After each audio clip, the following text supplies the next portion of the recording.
Construcciones ecológicas, camuflados.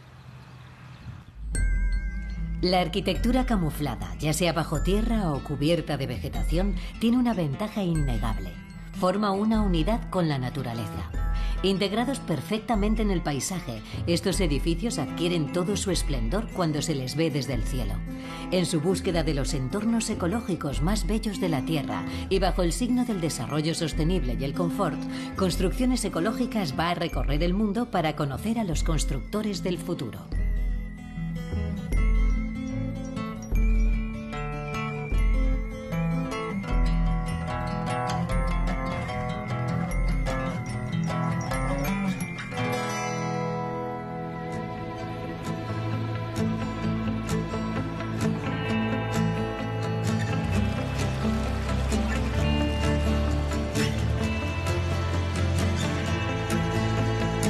En el suroeste de Francia, a los pies de los Pirineos, en Bagnères de Bigorre, un aprisco tradicional del siglo XIX ha experimentado de manera muy discreta una transformación definitivamente contemporánea.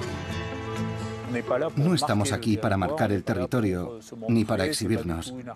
Esta no es una arquitectura burguesa, sino más bien una construcción contenida, discreta. Digamos que es una obra bastante futurista. Podemos buscar en 100 kilómetros a la redonda y no hay un diseño como este. La idea inicial no era hacer una hazaña arquitectónica, sino crear un espacio luminoso, confortable y silencioso. Enterrada bajo 500 metros cúbicos de tierra, esta construcción de acero y cristal de 80 metros cuadrados ha sabido fundirse en el entorno en el que se encuentra. A mí personalmente me ha parecido muy bien. Es algo pintoresco en el valle, es una innovación. Está totalmente escondido en la naturaleza. Solo se ve la fachada y además tiene encanto, no molesta a nadie. Es bonito.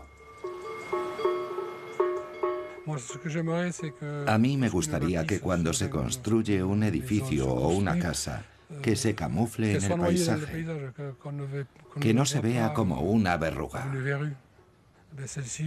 Y este está muy bien integrado, no se ve. Es extraordinario.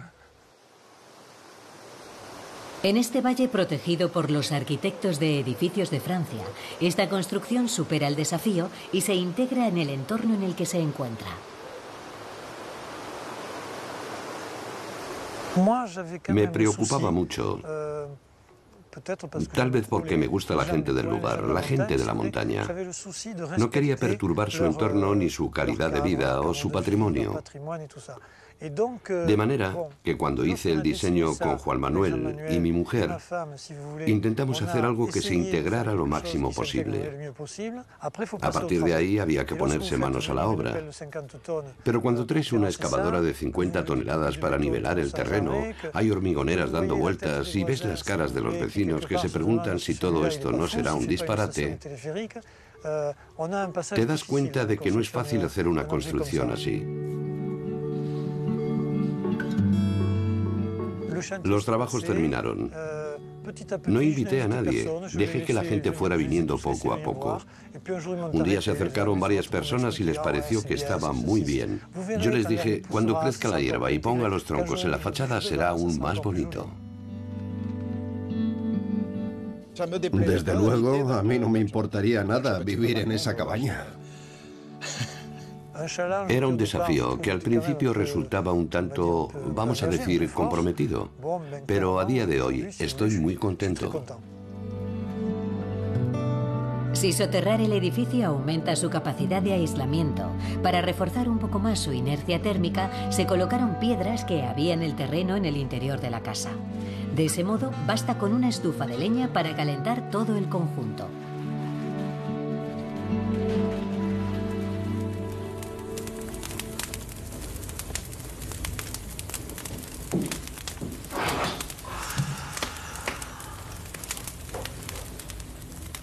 La arquitectura siempre tiene en cuenta todo lo que se ha hecho antes. No se inventa nada. Simplemente se retoman elementos y se utilizan. Es una nueva forma de construir, con otra economía. Sin duda, esta construcción es muy representativa de una nueva forma de vida. Lo interesante de estos graneros es que nos protegen de la naturaleza, del mal tiempo. Simplemente aplicamos el sentido común en la arquitectura de este hábitat pirenaico. La idea era intentar proyectarse en la naturaleza y, por supuesto, aprovechar las vistas y el sol, es decir, que estuviera inmerso en el paisaje.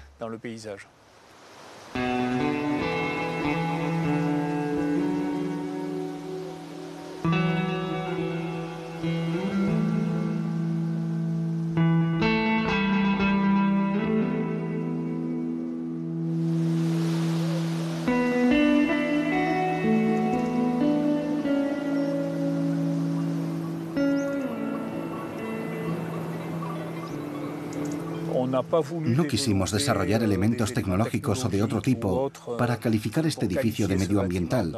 No era nuestro objetivo. Se trataba más bien de hacer una arquitectura bioclimática integrada en el entorno. Hemos excavado en el terreno para implantar este edificio, que queda como adosado, un poco como se construía en las laderas de los Pirineos. O, por ejemplo, los cobertizos para proteger a los animales, que a menudo son pequeños edículos.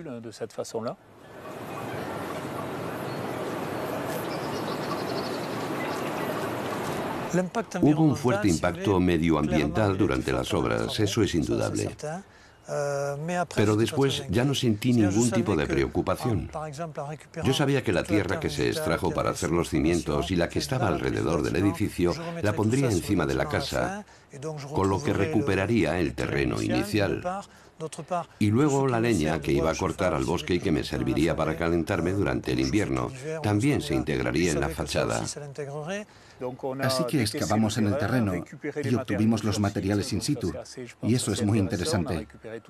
Recuperamos todas las piedras de la excavación y las utilizamos como revestimiento.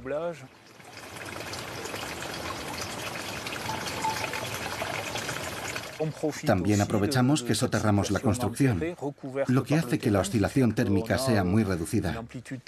La temperatura es fresca en verano y cálida en invierno.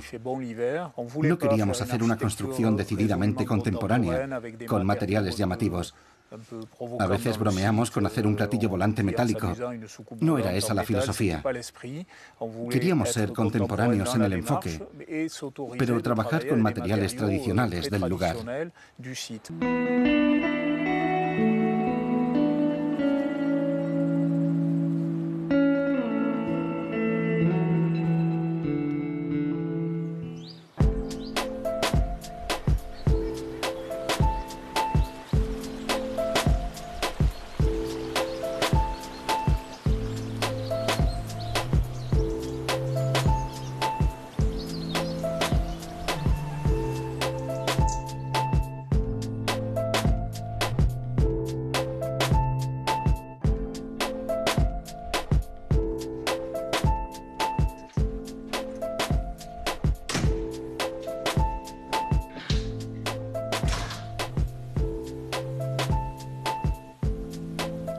Hay una media de 3,5 metros de tierra encima. La idea de enterrar el inmueble y poner la máxima cantidad posible de tierra sobre él no surgió por casualidad.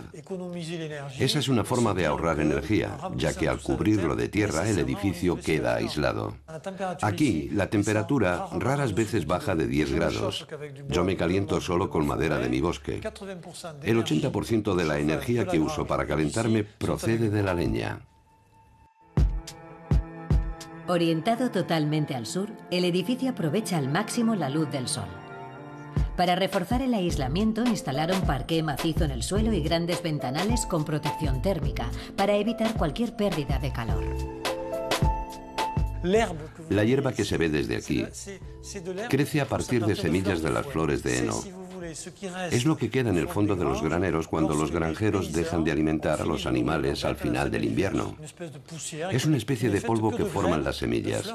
Al volver a sembrarlas tengo la sensación de restituir la vegetación que había aquí antes de comenzar las obras.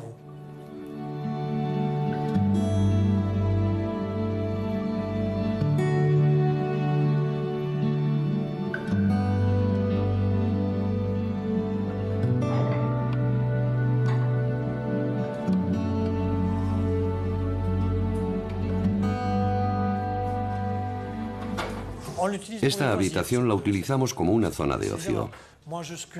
Yo esculpo en mi tiempo libre, me encanta. Mi mujer hace mosaicos. Si lo acompañamos con un buen disco de música clásica o de jazz, somos los reyes del mundo. Al ver esto, podemos decir que somos unos privilegiados, es cierto.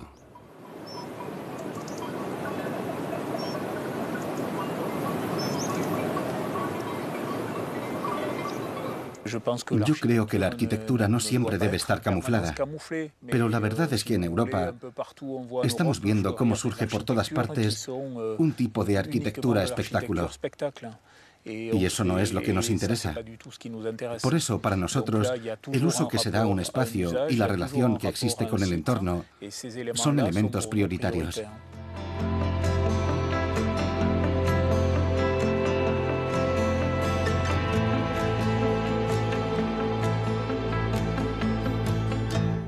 Estoy contento porque un recolector de setas que vive abajo y que tiene 80 y tantos años ha venido a decirme: lo que ha hecho aquí está muy bien. Y un apicultor de la zona me dijo lo mismo. Yo siembro flores de heno porque eso es lo que había aquí antes. Así se produce una especie de simbiosis y eso es muy importante.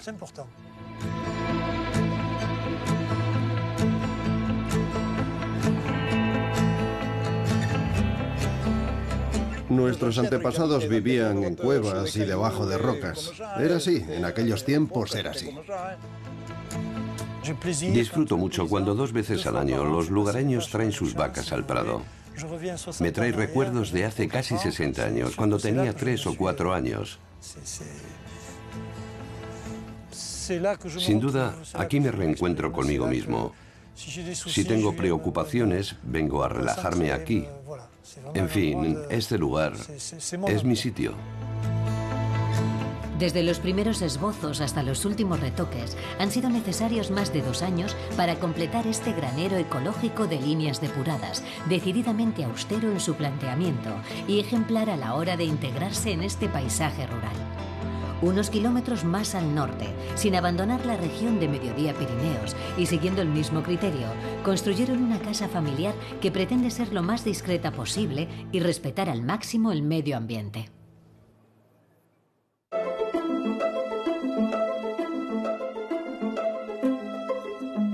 Estamos a las afueras de Toulouse, en una zona residencial como otra cualquiera. Pero sin embargo, a la vuelta de un pequeño callejón se esconde una casa con un aspecto atípico. Bajo esta gigantesca masa de tierra se camuflan 3 antiguos contenedores marítimos que se han convertido en una vivienda de 90 metros cuadrados.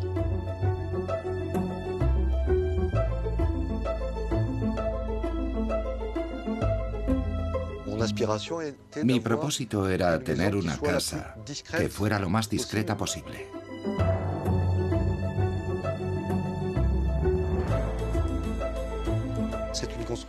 Cuando vienes por la carretera es una construcción que pasa prácticamente desapercibida, porque lo que se ve es un montículo de tierra con hierba por encima.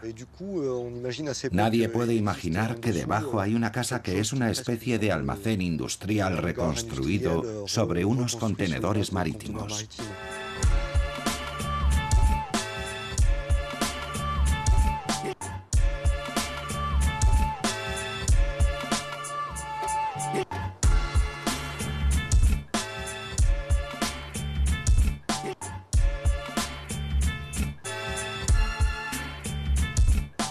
La idea del soterramiento y de utilizar contenedores era un viejo proyecto que yo tenía, pero que al final había ido postergando por falta de clientes. Pero cuando conocí al señor Renault, se presentó la oportunidad de recuperarlo.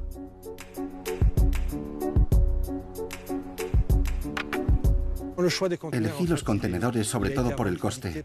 Es cierto que se trata de una caja relativamente barata y que además tiene unas posibilidades increíbles. De hecho, se adaptó perfectamente a mi propósito. Evidentemente había que adaptarlos para que pudieran ser habitables. Así que necesitaron soldaduras, refuerzos y unos cuantos arreglos, porque al fin y al cabo son cajas herméticas. Así que hay que abrirlas y conseguir que sean luminosas y agradables. Cuando se modifican los contenedores para que sean habitables, hay que recalcular todas las fuerzas que actúan en la construcción que se va a realizar. Hicimos vigas metálicas en relación con la longitud de los contenedores, ya que se cortan para construir las habitaciones. Pusimos pilares cada 3 metros más o menos para reforzar la estructura porque no había paredes. Iban a soportar 800 kilos de tierra por metro cuadrado, así que era necesario reforzar los contenedores. A pesar de que hay que hacer modificaciones para convertirlos en un espacio confortable, utilizar contenedores marítimos para construir viviendas sigue siendo muy asequible. En total, esta casa podríamos decir que ha costado 150.000 euros. Más o menos ese precio. Si la comparamos con una construcción tradicional, con una casa de ladrillos, esta ha costado entre un 20 y un 30% más barata y con un equipamiento equivalente.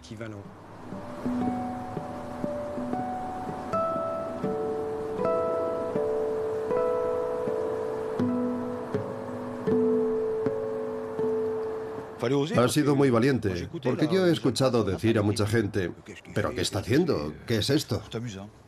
Al principio venía mucha gente. Sí. Y hacían fotos porque es una casa muy original. Sí, hubo muchas críticas porque la gente es muy convencional. Nosotros ya ni nos fijamos. Es verdad. Es como si hubiera un pequeño montículo y ya no le prestamos atención. Porque una casa tradicional en un terreno tan pequeño no cuadraría. Quizá estéticamente chocara más. Y esto es muy natural.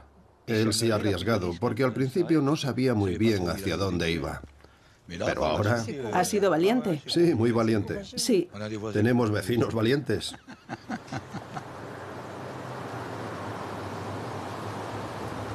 Cuando construyes en un terreno tan pequeño, hay que tener en cuenta el paisaje, evitar la sensación de estar encerrado. Yo creo que la idea de tener un tejado vegetal, de hacerlo accesible y de enterrar el edificio, ha encajado perfectamente en este sitio, en esta parcela.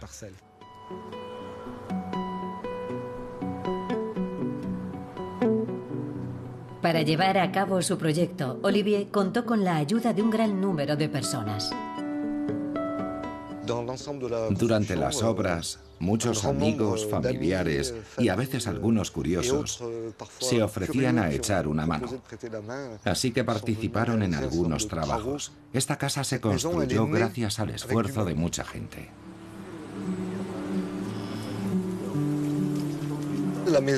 La vivienda tiene la etiqueta BBC, que significa que es un edificio de bajo consumo.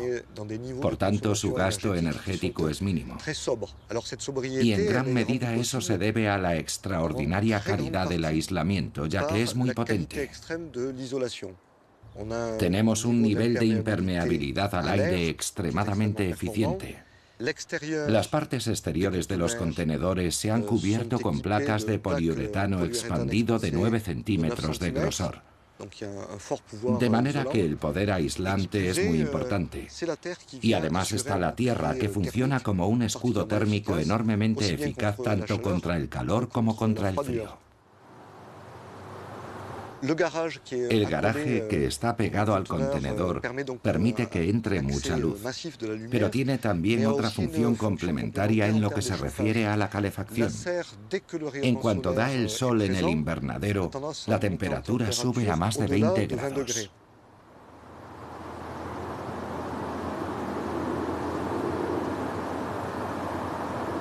La casa y el invernadero, que tiene grandes cristaleras, están orientados totalmente al sur. Eso también nos proporciona una gran luminosidad y nos permite disminuir el gasto en iluminación eléctrica. Tenemos la etiqueta BBC, lo que aquí en Toulouse nos obliga a mantenernos en 45 kilovatios por metro cuadrado al año. En una casa convencional se superan los 110 kilovatios hora, así que consumimos casi la mitad. Esta casa funciona de un modo muy económico. Tenemos un solo sistema de calefacción interior, que es una estufa de madera especialmente eficiente. También utilizamos energía solar, pero la usamos exclusivamente para el calentador de agua sanitaria individual, que suministra agua caliente a la cocina y al baño. Así que somos, por decirlo así, muy poco energívoros y por lo tanto ahorradores, que tampoco está mal. Mudándose a esta casa, Olivier ha reducido su factura energética a una cuarta parte. Antes pagaba más de 1.000 euros al año por una calefacción de gas y ahora no gasta más de 300 con su estufa de leña. Desde un punto de vista material, mi mayor deseo es pasar por este planeta de la forma más discreta posible. Mi intención es vivir sin dejar huellas indeseables en el medio ambiente, en el paisaje. No contribuir a la contaminación de la atmósfera con detritus que nos sobrevivirán muchos años, decenas de años o incluso más, ya que en Francia funcionamos principalmente con electricidad nuclear. Por tanto, mi opción siempre ha sido intentar llevar un estilo de vida austero y discreto al mismo tiempo.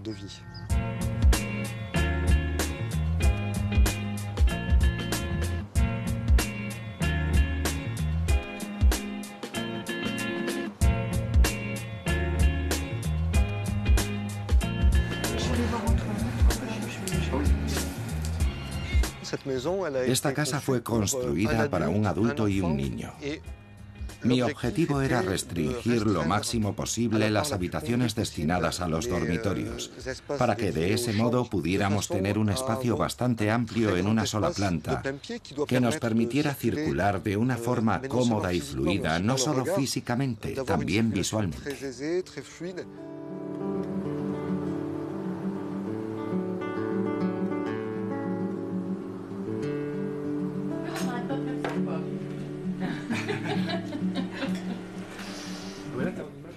El proyecto me entusiasmó de inmediato. Me encantó el tema de los contenedores y vivir en una casa cubierta de tierra. A mí me parece mágico transformar un simple contenedor industrial en un lugar tan cálido como este. Creo que ha sido un acierto. Por supuesto, es la casa de Olivier, pero debo decir que también nos gusta formar parte de ella. Sostenible en su construcción, en su funcionamiento y en la gestión de su gasto energético, la casa de Olivier es también sostenible en el tiempo. Después de haber surcado los mares, estos contenedores tienen una vida útil casi infinita.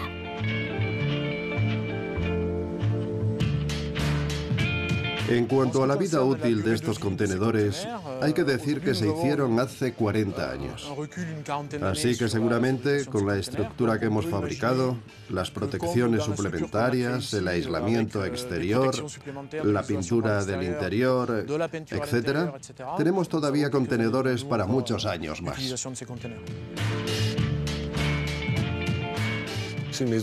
Es una casa experimental que adopta soluciones que ya han sido probadas antes, pero aquí se combinan de una forma un tanto experimental.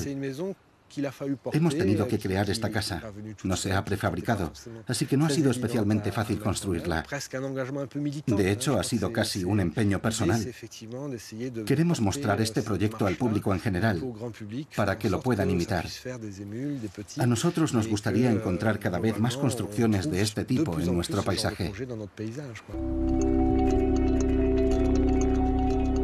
Los proyectos de Olivier no acaban aquí. Sus convicciones ecológicas le empujan a diseñar viviendas todavía más eficientes.